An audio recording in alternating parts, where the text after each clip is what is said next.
Hello दोस्तों, इस video में हम जनरल साइंस के मोस्ट इम्पॉर्टेंट क्वेश्चन डिस्कस करने वाले हैं।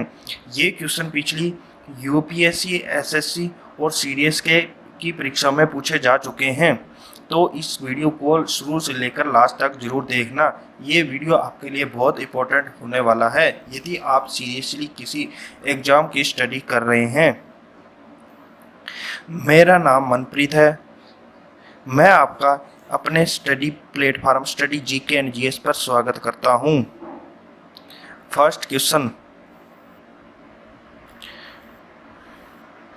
दोस्तों, आपको बताना है कि एक यात्री एक चलती रेलगाड़ी में 10 रुपए का सिक्का उछालता है। यदि सिक्का उसके पीछे गिरता है तो रेलगाड़ी एक समान त्वरण से चल रही है, एक समान मंदन से चल रही है, एक समान चाल से चल रही है, एक समान वेग से चल रही है। तो इसका राइट आंसर आपको बताना है। चलो मैं आपको इसका राइट आंसर बता देता हूँ। इसका राइट आंसर होगा फर्स्ट, एक समान त्वरण से चल रही है। नेक्स्ट क्वेश्चन, एक लकड़ी तथा एक लोहे की समान त्रिज्या की गोलियों को निर्वात में समान ऊंचाई से छोड़ा जाता है, तो दोनों गोलियों का पृथ्वी पर पहुंचने का समय होगा, यानी उनका समय क्या होगा, लगभग बराबर, शून्य, बिल्कुल बराबर या बराबर नहीं। तो इसमें आपको राइट आंसर बताना है। मैं इसका राइट आंसर बता देता हूँ। इसमें सी आंसर होगा, यानी बिल्कुल बराबर। दोस्तों, हम अगर निर्वात में किन्हीं भी दो चीज़ों को जो असमान दो चीज़ें हैं, अनइक्वल चीज़ों को अगर छोड़ें तो वो धरती पर सेम टाइम में पहुंचती हैं, लेकिन उनका एरिया समान होना चाहिए, ये ध्यान रखना। इसमें एक गैलीलियो का स्टेटमेंट है। गैलीलियो क्या कहता है कि in the absence of air resistance, यानी निर्वात में all bodies fall at the same acceleration, यानी सभी ऊपर से जितनी बॉडी नीचे आएंगी उनका एक्सीलरेशन समान होगा, और उसकी अप्रोक्सीमेट वैल्यू हमारे गुरुत्वीय त्वरण, यानी जिसकी वैल्यू 9.8 मीटर पर सेकंड स्क्वायर होती है, उसके इक्वल होगी। आई होप कि आपको समझ में आ गया होगा। नेक्स्ट क्वेश्चन, साइकिल तथा कारों में बॉल बीयरिंग का उपयोग होता है। ये तो आप सभी जानते होंगे।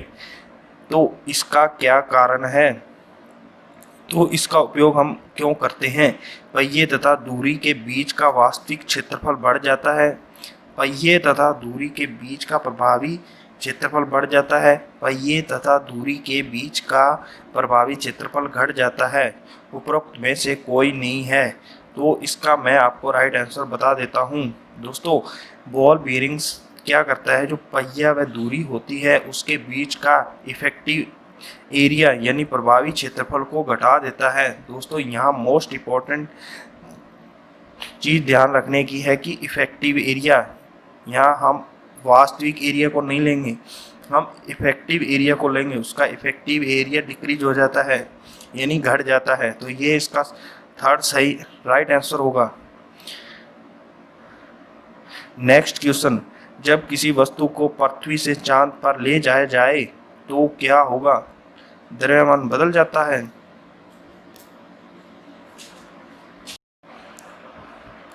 द्रव्यमान बदल जाता है, परंतु भार उतना ही रहता है। भार बदल जाता है परंतु द्रव्यमान उतना ही रहता है। भार और द्रव्यमान दोनों बदल जाते हैं। भार और द्रव्यमान दोनों एक समान रहते हैं। तो दोस्तों, आपको बताना है कि जब हम वस्तु को पृथ्वी से चांद पर ले जाएं तो उसके वेट में क्या इफेक्ट पड़ेगा। तो दोस्तों, हम जानते हैं इसका राइट आंसर बताने से पहले आपको मैं थोड़ा समझा देता हूँ। जैसे कि आप जानते हैं कि पृथ्वी पर गुरुत्वीय त्वरण का मान g होता है। जब हम चांद पर जाते हैं तो हमारा जो पृथ्वी का गुरुत्वीय त्वरण है उसका 1/6 भाग ही रह जाता है। तो पृथ्वी पर हम वेट को कैलकुलेट करते हैं द्रव्यमान इंटू गुरुत्वीय त्वरण, यानी m g weight equal to m जी।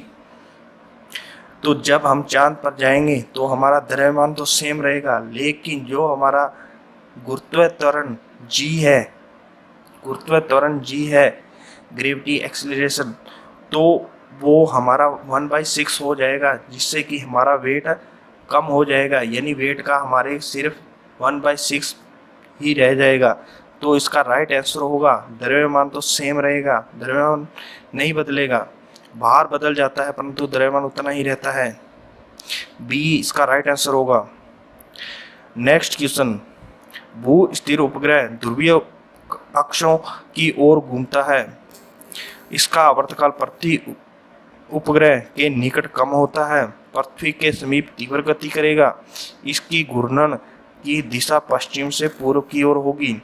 दोस्तों आप जानते होंगे कि भू स्थिर उपग्रह, जियोस्टेशनरी उपग्रह भूमध्य रेखा पर गति करते हैं, यानी भूमध्य रेखा के ऊपर 36,000 की हाइट पर वो छोड़े जाते हैं, तो वो भूमध्य रेखा के ऊपर पृथ्वी के चारों ओर गति करते हैं।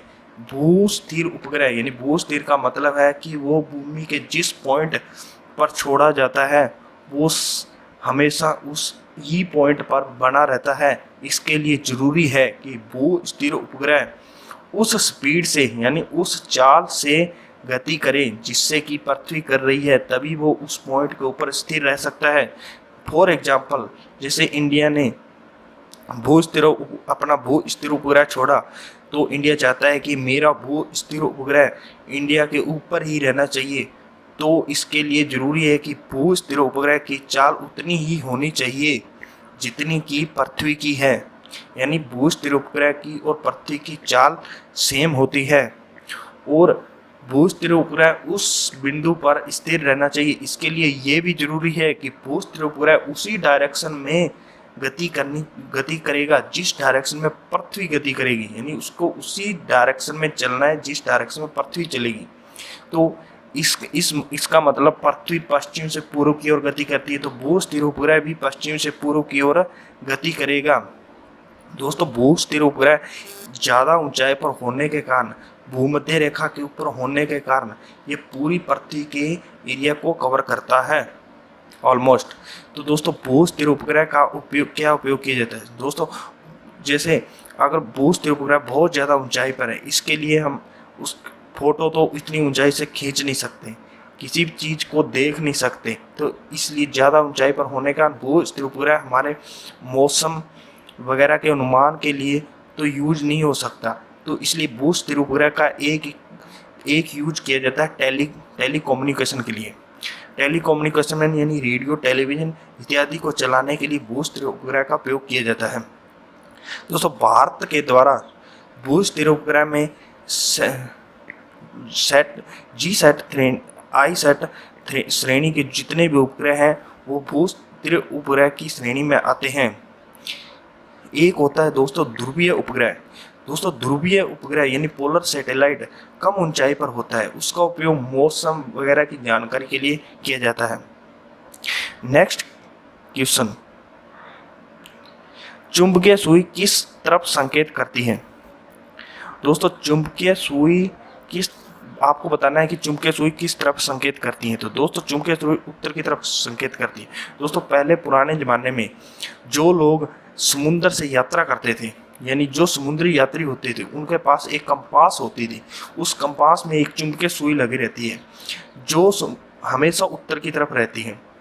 तो जो वो समुद्र के बीच में होते थे तो वहाँ पर उनको दिशा का, बिना कंपास के दिशा का पता नहीं चलता था, तो इसके लिए उनको कंपास रखना जरूरी था, वो जो कि हमेशा उत्तर दिशा की ओर चुंबकीय सुई रहती है, यानी उनको उत्तर दिशा का पता चल जाता था, जिससे कि सब दिशाओं का पता वो लगा लेते थे।